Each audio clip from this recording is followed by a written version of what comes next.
মুসাফির ব্যক্তির নামাজ কসর হওয়ার শর্ত হলো দুইটা। তাহলে কালকে বলেছিলাম মুসাফির তখনই হয় যে ব্যক্তি নিয়াত করে, সে নিয়াত করে যদি বাহির হয় তখনই সে মুসাফির হয়ে যাবে। নামাজ তখনই কসর হয় যখন সে 48 কিলোমিটার অতিক্রম করবে, তখন নামাজ কসর হবে।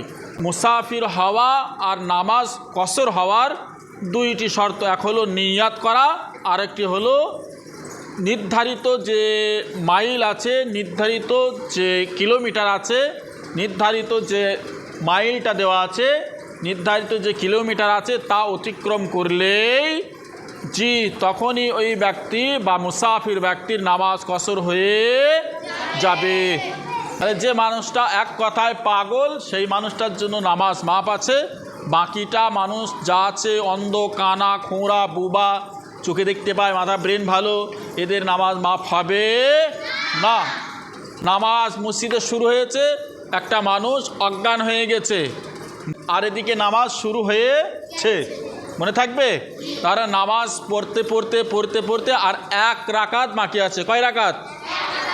4 রাকাতের নিয়ত করেছে, ইমাম সাহেব পড়াতে পড়াতে আর এক রাকাত বাকি আছে। এক রাকাত যদি বাকি থাকা অবস্থায় যে মানুষটা অজ্ঞান হয়ে গিয়েছিল ওই মানুষটা যদি আবার স্বজ্ঞান হয়ে যায় তাহলে ওইখান থেকে ওকে নামাজ পড়া শুরু করতে হবে। বুঝতে পেরেছেন? শুধু ওই যতটুকু অজ্ঞান হয়েছিল ওইটুকুনি ওর মাপ ছিল, জ্ঞান ফেরার সাথে সাথে আবার নামাজ সামিল হতে হবে, তারও মাপ নেই। বুঝলেন? তার যদি মাপ না হয়, যারা নামাজ পড়ে না তারা ঘোড়ার ডিম। কবরে আল্লাহ বলছে, একটা গল্প শুনেছি, মানুষ মারা গেলে আগে কি করে? মানুষ মারা গেলে আগে কি করে বলতো? একটা কবর খোঁড়ে, তাই না? তারপরে কিছু মানুষ গিয়ে বাঁশ কাটে। কি কাটে? তাহলে কি কাটে? সেই বাঁশটা কেটে নিয়ে এসে ভালো করে সুন্দর করে আঝোরা বাঁশ ঝুরে নেয়। কি করে? আঝোরা বাঁশ ঝুরে নেয় না, সুন্দর করে চাঁচা শিলা করে। কি করে? আবার সুন্দর করে মাপ দিয়ে সেটিং করে যেন পাঁচনটা ধরা যায়। কিন্তু কবরে লাশ যায়নি, এটা মাথায় রাখতে হবে। তাহলে কবরে লাশ যাওয়ার আগে ঝাড় থেকে বাঁশ কেটে এনে তোমার চাচা, তোমার বাপ কেটে এনে সুন্দর করে আঝোরা বাঁশটা ঝুড়ে নিয়ে চাঁচা ছোলা করে নিয়ে মাপ টাপ দিয়ে তোমাকে এবার কবরে নিয়ে যাবে। তার আগেই বাঁশগুলো ছেঁচাগুলো নিয়ে কবরের কাছে রেডি করেছে, তাই নয়?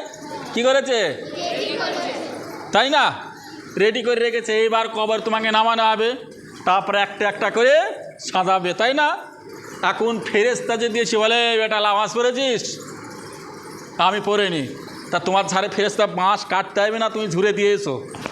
মানে লাঠি একটা তৈরি করতে হয় ভালো করে, ফেরেশতাকে সহযোগিতা একটু ভালো করে করে আসলাম। বুঝতে পেরেছো? হ্যাঁ, ওই লাঠিটাই কেন শুয়ে আছে কোনো ব্যাপারই নেই, যখনই হাতে নেবে ফেরেশতা তখন বুঝতে পারবে কেমন গরম হয় আর কেমন চিল্লাচিল্লি শুরু হবে। বুঝলেন?